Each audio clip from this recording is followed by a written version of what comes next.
Okay,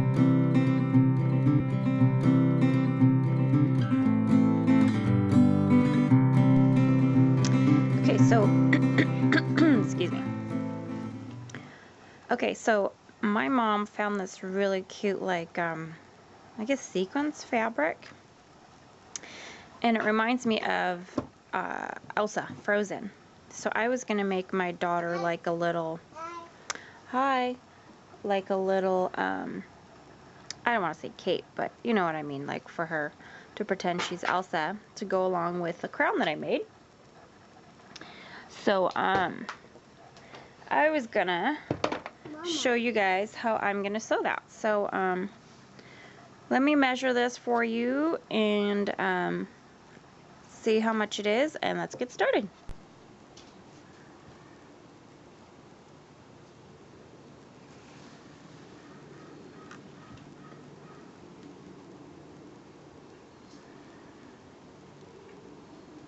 What are you eating, Haley? Haley?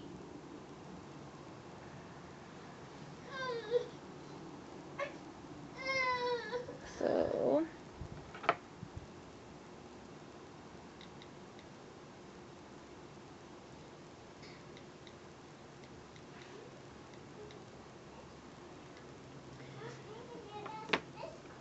okay, so it's about 41 inches long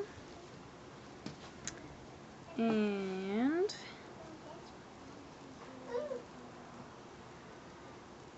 17, 18, 19, 20, about 21 inches wide. So what I was thinking,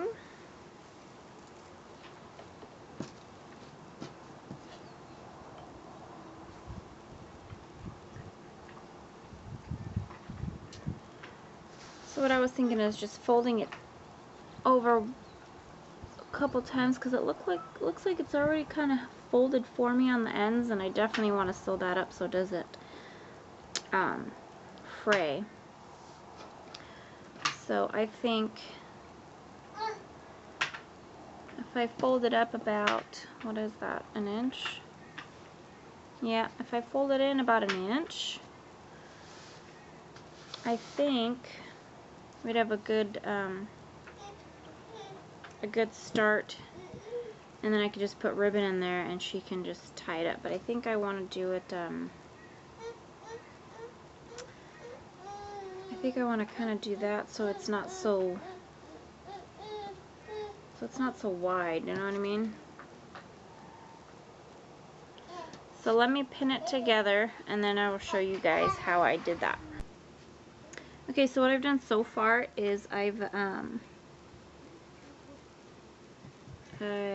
used, dude, I'm like, my head is not working today because my kid doesn't sleep. I'm using these, and I just kind of pinned it just a little bit because the edging looks like it's gonna fray, so I'm just gonna sew it once this way, and then I'm gonna fold it over and sew it once more just so I know it's not gonna fray for her, because she'll probably wear this outside because she's always outside. Her and her sister are always constantly getting dirty. So I'm gonna do that. I'm gonna flip it over and I'm gonna sew it one more time, and then I'm gonna figure out the rest. So I'll see you guys then. So I'm just doing a basic stitch here, just a good old, this one right here, just straight down.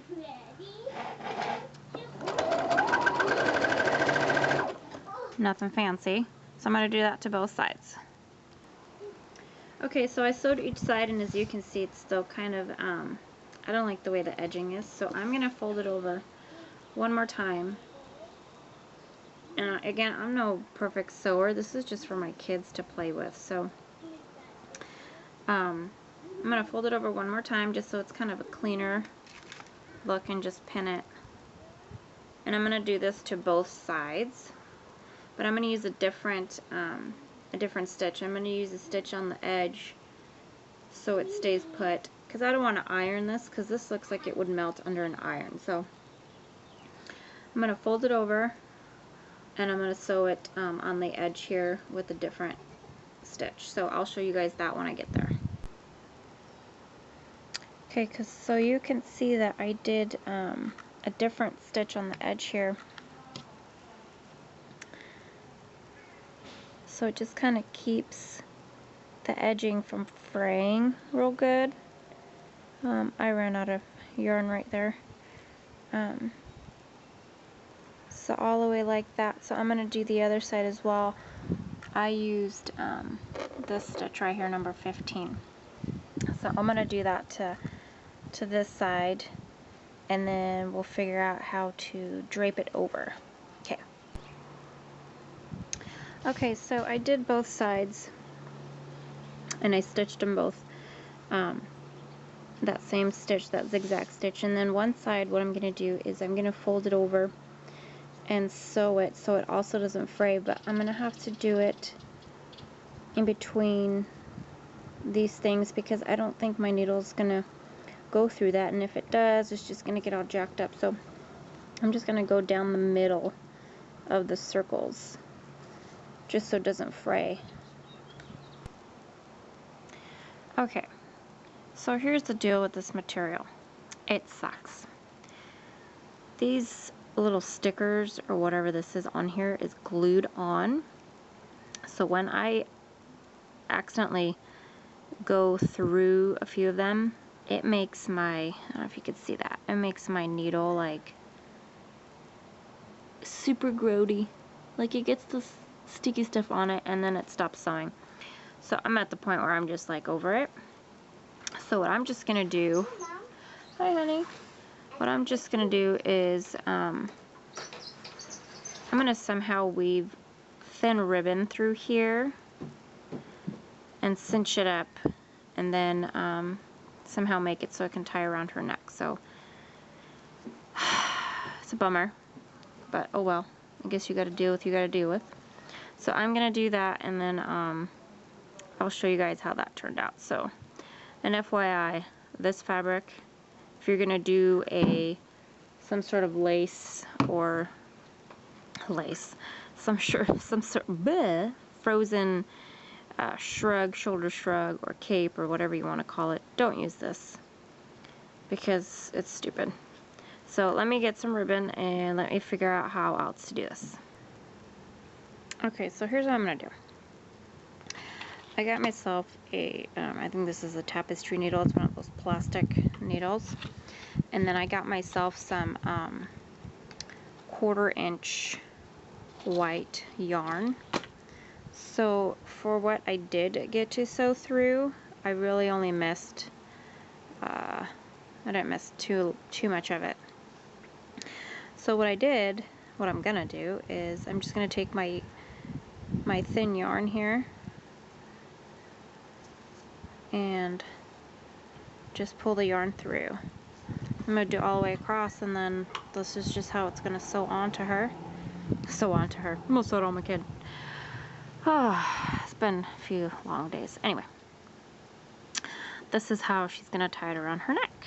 So let me pull it all the way through, and then I'm going to see if I can get her out here so we can try it on. Okay, here's our Elsa cape. It's nothing fancy, and it actually worked out pretty good. So now we got a nice flowing cape to go with our crown that we made, which I made a little too big, which I'll make a smaller one. Don't pick at it, Hannah. So there we are. Now she can be fancy Elsa or Anna or whoever is that wears this stuff. So I hear my other kid crying. So we're gonna go. Can you say bye? Bye. See you later. You say see you later. See you later. Thanks guys. You have any comments or suggestions, let me know. And I will see you guys next time. See you later. Bye. Do you like it? Alright. Thank you, Mom. You're very welcome, honey. You can Elsa, my baby. yeah, you're like Elsa, you've been running around, you're so shiny. I am so shiny. You are so shiny. Whoa. Whoa. Oh, thanks guys. I'll see you next time.